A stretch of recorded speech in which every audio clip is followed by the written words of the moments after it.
All right. So last week we stopped at the harbor master. Yeah. So what would be um your understanding of their safety point of view, as in how do they value safety Yeah, okay. their For top a harbor, priority?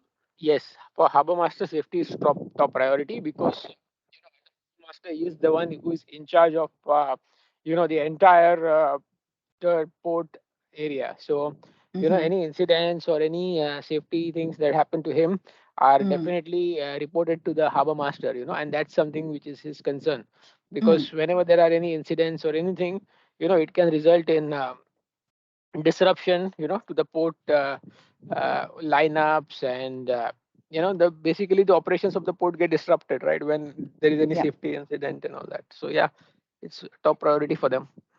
I see. And Yeah. how do they manage uh safety issue? Well, they manage in the sense, by training, by regular training. Mm, Then they have a safety framework, mm, for the port, the processes in place, and so that's how they manage them.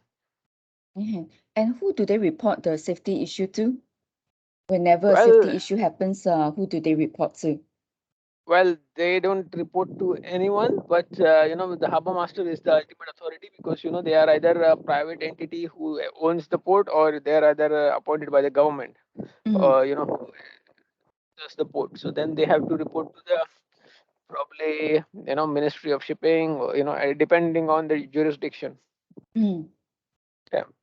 And So let's say, for example, in yes. Singapore, the harbor master would probably report to MPA, or sorry, PSA. Oh, okay. Yeah. I see.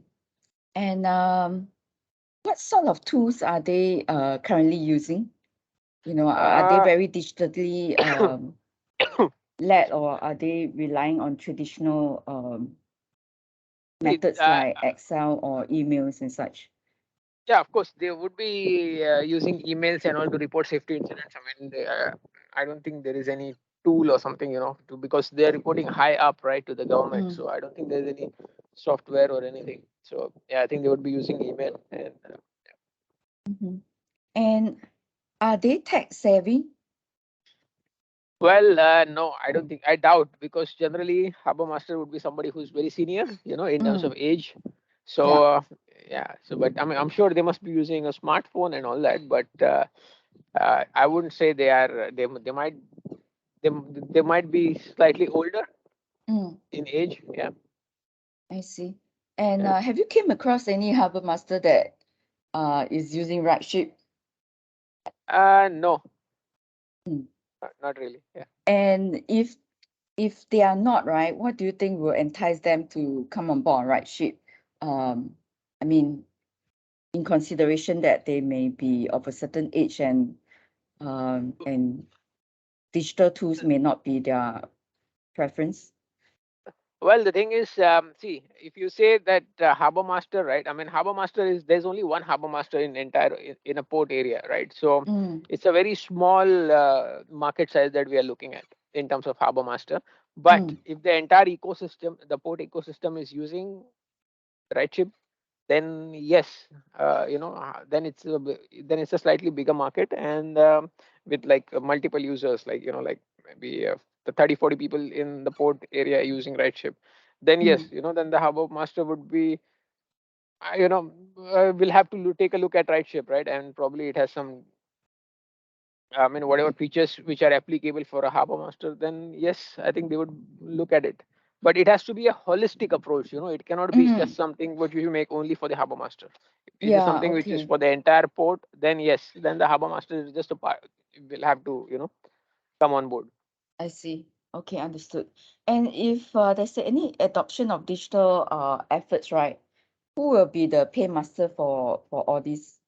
I think the harbor master is the decision maker here, but then ultimately it will sit with, let's say, for example, like a PSA, the people who are sitting Mm, in the office making the decisions. Yeah. mm-hmm. And what sort of features do you think they'll be looking out for? Yeah. Well, they would be looking at something, which makes their life easier, and which makes the harbor safer. So these are the two key components. Okay. Yeah. And okay, let's move on to the last row, which is the entity of a port authority. Yeah. Um, what what are their role like Well, Port as a Authority, I mean, mm, it's a blanket word, right? Let's say, for mm, example, MPA, right? So that they are the Port Authority, right? So there mm, encompasses it encompasses a wide variety of roles, right? So they are involved in, training of seafarers. They are involved mm, in certification. They are involved in innovation. They are involved in, ensuring that Singapore is safe, in the maritime traffic and everything is well managed. So they are in. I mean, they have a very wide spectrum of functions which they perform. mm, Yeah, and also they have that many. What do you call? That many departments. Who, though it's a cohesive organization, but they function at an individual level. mm, Yeah, I see. And who do they report to? Is they there report a to the mm, government. Yeah, oh, okay. yeah. And what is their daily routine like as a port authority, as an Uh, entity? Well, I mean, see, if all departments, right? I mean, they have their own functions. Like, for example, the certifications will look into the certifications. Then, Mm, the port clearance, the daily day port authorities. Sorry, the day-to-day operations in a port. So there's a department which looks after that. Then there is something which looks after the traffic in Singapore port. Then there is some which are involved in research. Some are involved in innovation. Some are involved in industry outreach, working with the industry stakeholders, etc. So I mm, mean, they have variety of roles. mm. Yeah. And what are their main priorities? Main priority is, of course, safety, and make sure that the port is safe, and the port is able to, what do you call it, is able to deliver on the needs of the shipping industry. Yeah. And what sort of areas of improvement will they be looking out for?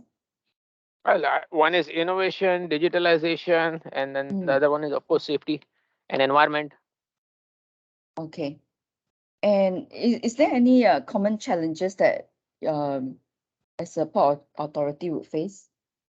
Well, I mean, see, all port authorities are different, right? Some port authorities, I mean, they might not be as affluent as MPA, and some of them might be very fund starved. So it all depends upon how the country views its shipping ecosystem.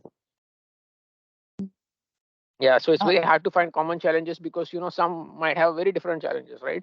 Like, for example, some might be in needs of funds. Some of them would be more focused on innovation. Some of them might be looking at what do you call it, rebuilding the port infrastructure, etc. So I it's, mean, all port authorities have their own challenges. mm, Yeah. um, okay. So it's very hard to identify, how do they overcome um, any of the common challenges. Now, the thing is, well, there are not many common challenges, right? To be very honest, because all Mm, ports are different. All ports come under different jurisdiction, right? So they have their own individual challenges, right? Depending upon which country they are, what is the location of the port, etc. and what would be their safety point of view? Very high. I mean, of course, they want the ports to be safe, right? They don't want any disruption. So yeah. And how do they manage a safety issue um, whenever it arises? Well, whenever there is a safety issue, I mean, it depends upon, if it's a small issue, then I think, it's dealt with at the harbor master level. If it's a big issue, like, you have a lot of deaths and all that, then, it's dealt with at the government level. And who do they report safety issue to? Government, probably the Government. shipping minister, yeah. Mhm. And any understanding of what kind of tools they are currently using? No idea. I don't think they are using right ship, but for sure. Yeah, I guess. Yeah. Are they tech savvy? Yeah, should be. I mean, because, I mean, it's a big entity, right? Like say, for example, I mean, Mm. there are probably hundreds of people working there, so I'm sure they must be having people who are tech savvy. Would there be, in your point of view, any opportunities that, you know, we can entice them to use RightShip? Yes, of course. We need to have a product which will probably be tailor made for them. Which I mean, for that we would need to understand, what are their day to day working, and what they do at a daily level, right? And how we can help in And details. Yeah, in details. Okay. yeah. And who will be the paymaster for, the adoption of um digital tools? Yeah, I'm sure they must be having an innovation department or something, right? So yeah, those who are the person in charge of that department would be the paymaster. Mm. What sort of feature do you think a port authority would be looking out for?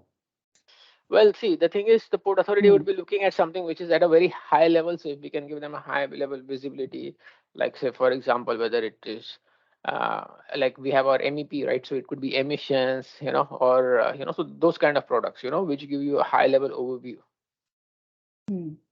Yeah, Okay. Okay, that's good. I think we have captured all the 6 roles that we want to research about. perfect. Thank you so much for today. It's a No quick worries, no one, worries. and Yeah, have a good week ahead. you too. Take care. Yeah, see Bye. you soon. Bye bye. Bye. Thank you. Thank you. Bye.